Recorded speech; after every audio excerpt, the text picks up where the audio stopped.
Naruto is one of the best shonen anime, and you know what shonen is known for? Its fights. और Naruto में काफ़ी ज़्यादा amazing fights है। तो आज की इस वीडियो में हम लोग ओजी Naruto में से टॉप 5 फाइट्स को रैंक करने वाले हैं। And ranking is going to be totally my opinion, और अगर आप डिसएग्री करते हो तो कमेंट सेक्शन में आप अपने थॉट्स डाल सकते हो। And also for those guys who haven't watched Naruto yet, they are going to be spoilers in this video, so there's your warning. So without wasting any more time, let's start the video. On number 5, we have Kakashi vs Zabuza. Well, this was the fight जहाँ पर सब कुछ शुरू हुआ था और हमें ये पता लगा था कि शिनोबी कल्चर कैसे वर्क करता है, और इस फाइट में हमें पहली बार शारिंगान देखने को मिली थी। और जब ये फाइट शुरू होती है, the amount of tension that was being built was incredible. हमें दो जोनिन्स के बीच में फाइट देखने को मिलने वाली थी। Two elite ninjas. One is the rogue ninja from Hidden Mist, Zabuza Momochi, and the other is Kakashi Hatake, the copy ninja. इस फाइट में हमें पता लगा था कि एक हाई लेवल निंजा फाइट कैसे दिखती है। The amount of deception and illusions which was going on were next level. और जब Kakashi Zabuza के water prison jutsu में trap हो जाता है, there was no hope left for them. But what we saw after that became the most iconic scene of Naruto. I told you a shuriken can't touch me.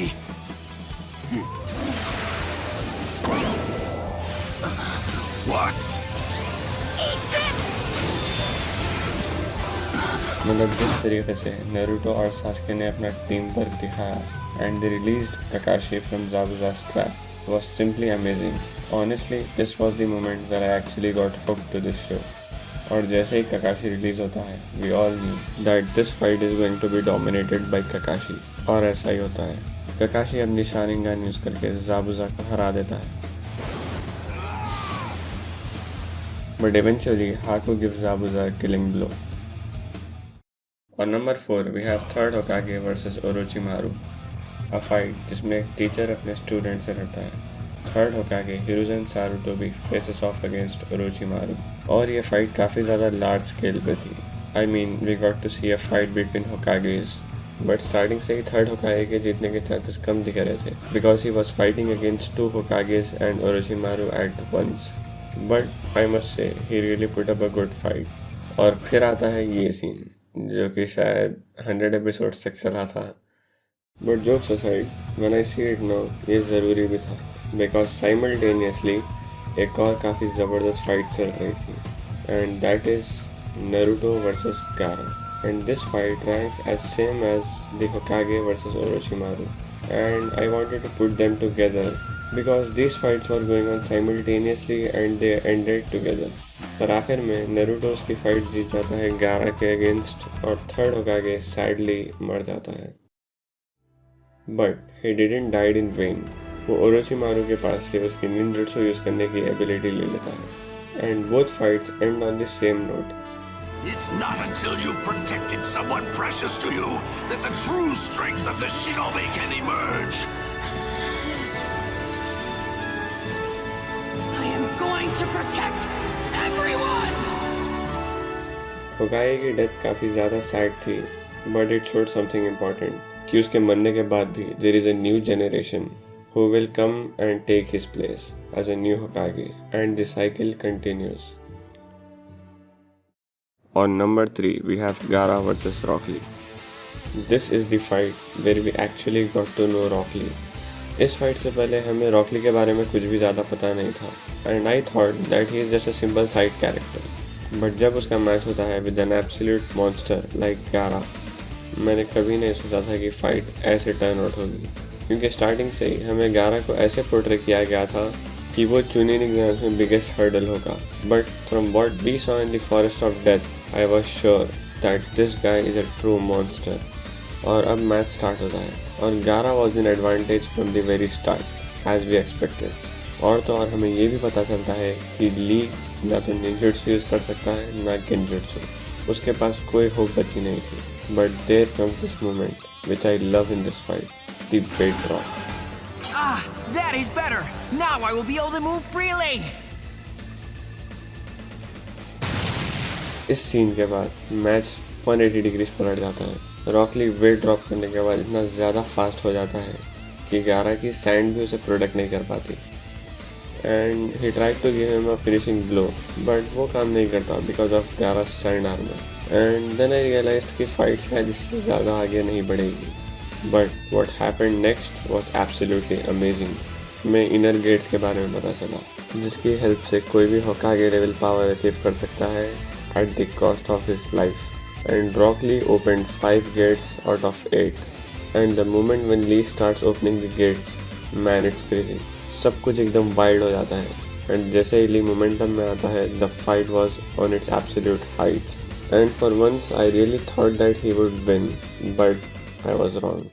Gaara survived the final blow and was about to kill Lee, but Guy intervened. ये बताता है कि गाय के लिए ली कितना ज़्यादा important था। A feeling that Gaara couldn't even comprehend. ये काफ़ी ज़्यादा अच्छी एंडिंग थी, but what made it amazing was Lee's determination. वो इस हालत में भी उठकर खड़ा हो जाता है, without even being conscious. This showed how determined he was for proving his ninja way. On number 2, we have Naruto versus Neji. This is a fight in which a failure faces a genius. Naruto जो 3 साल लगातार graduation exam में fail हुआ था has to fight against Neji who has been held as the strongest genin for past 2 years। अगर इस fight को हम लास्ट वाली फाइट से कंपेयर करेंगे तो इसमें एक्शन थोड़ा कम था and most of the time वो लोग सिर्फ बात कर रहे थे। But still I place this fight on number 2 और ये करने का मेन रीज़न था the message that we get out of this fight. Neji जिसका ये बिलीव था कि since we are born a destiny is set for us और कोई भी उसे चेंज नहीं कर सकता। And on the other hand Naruto को होकागे बनना था एंड इट डजंट मैटर कि वो उसकी डेस्टिनी में है या नहीं, he will change his fate in order to become Hokage. Throughout the fight हमें ह्यूगा क्लैन के बारे में पता चला और नेजी की बैक स्टोरी बताई गई थी, but the fight was overall in Neji's favour until Naruto says we are the same bro और वो 9 tails का चक्रा यूज करता है जिसे देख के सब शॉक हो जाते हैं और नरूटो अपने पावर बूस्ट और अनप्रिडिक्टेबिलिटी से नेजी को हरा देता है।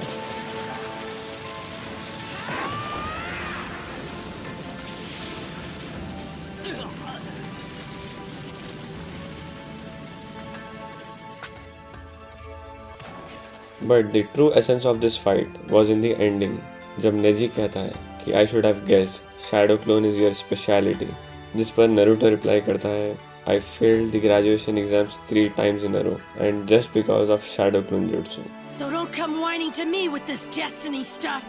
And man ये कन्वर्सेशन मुझे अभी भी चिल्स देती है और ये वो पॉइंट था जहाँ पर हमें नरूटो के अंदर एक काफ़ी बड़ा कैरेक्टर डेवलपमेंट देखने को मिलता है as him proving himself and his ninja way. And now before going to number 1 fight we have an announcement to make. We have created an Instagram account, so please go and follow us there. यहाँ पर हम लोग animes, movies और web series से related काफ़ी सारी चीज़ें शेयर करेंगे like facts, updates, announcements and sometimes memes also, so make sure to follow us there. On number 1 we have Naruto versus Sasuke. Well, in my opinion this has to be the best fight in OG Naruto because this is the fight जहाँ पर हर चीज़ perfectly balanced थी, मतलब action, emotions, story, everything was perfectly done. And this is the fight where all the emotions which were building up in Naruto and Sasuke from all this time collides. Fight की starting थोड़ी slow होती है with flashbacks from सास्के's life, जिसमें हमें Sasuke की पूरी back story बताई जाती है कि कैसे उसके बड़े भाई ने उसके सारे क्लैन को मर्डर किया था। And we get to kind of understand that how Sasuke is truly feeling, और सारी चीज़ें उसके लिए कितनी ज़्यादा मेस्ड अप थी क्योंकि उसकी लाइफ में जितने भी लोग थे सब मर चुके थे and that brought him to the vengeance. But when you look at it from Naruto's perspective, जिसकी लाइफ में कभी भी वो बॉन्ड्स थे ही नहीं, बट फाइनली जब उसने कुछ बॉन्ड्स क्रिएट किए like his bond of friendship with Sasuke that he just didn't want to lose, and that's the main reason कि वो सास्के को रोकने के लिए इतना ज़्यादा डिटरमेंट होता है। और ये सब कुछ वो लोग फाइट के बीच में एक दूसरे को बताते हैं, और जब सास्के को ये पता चलता है कि नारुतो कैसा फील करता है तो only the thought of breaking this bond was enough to activate his 3 Tomoe Sharingan, and in Naruto's case it was 9-tailed Sakura, and after this everything just went down। और जब तुम Naruto में इस तरह का एनिमेशन देखते हो then you know that this is going to be epic। And just when you think कि ये फाइट इससे ज़्यादा ऊपर नहीं जा सकती, it does that. Naruto gets his Nine-Tailed Chakra cloak and Sasuke transforms using his curse mark. And everything goes down with a clash of Chidori and Rasengan. और जैसे ही वो दोनों clash करते हैं, instead of hearing a bang, हमें उनकी true feelings बताई जाती हैं. And this is how you truly end a fight. Well, Sasuke वो fight जीत जाता है, but the scratch on his headband shows that he is now officially a rogue ninja. But still, Sasuke decides not to kill Naruto and choose a different path for him. Well, this was a really amazing ending, but also it was a great setup for what's coming next. And that's it guys, these were the top 5 fights from OG Naruto, in my opinion of course. तुम लोग नीचे comment करके बताओ कि तुम्हारे opinion में top 5 fights क्या है. And shout out to Pro XYZ जिसने हमें इस वीडियो का टॉपिक सजेस्ट किया था. और अगर आप भी कोई टॉपिक के ऊपर वीडियो देखना चाहते हैं तो हमें कमेंट कर ज़रूर बताइएगा. Subscribe to the channel, like this video, share the video with your friends, and also don't forget to follow us on Instagram. Link will be in the description. I'll see you in another video. Till then, peace.